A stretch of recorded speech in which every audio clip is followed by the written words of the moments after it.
مرحبا بنات، شلونكم؟ ان شاء الله كلكم بخير.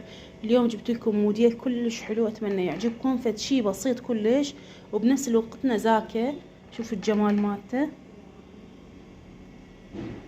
شوفوا هنا، شوفوا الدانتيل مالته. هذا من هذا العريض وقسمناه قسمين.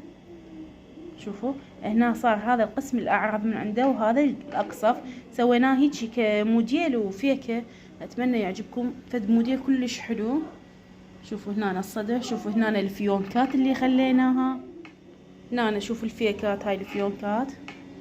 شوفوا هنا راح اقلبها للدشداشه واشوفكم الفيكه اللي سويناها بالدشداشه. شوفوا قلبناها هسه. شوفوا هنا طبعا لاصق. شوفوا هنا القصه، ما قصيتها من الطول للطول، لا قصيت شوي وموت الخياط. شوف خل اشوفكم هنا، اوضح لكم. شوفوا ما قصيت من هنا لهنا، لا بنات، قصينا شويه. هاي المسافه اللي قصيناها هاي واضحه قدامكم، وموتنا الخياط، موتنا الخياط. راح نقلبها. شوف المنظر اللي صار، شوفكم، شوفوا شلون مات الخياط.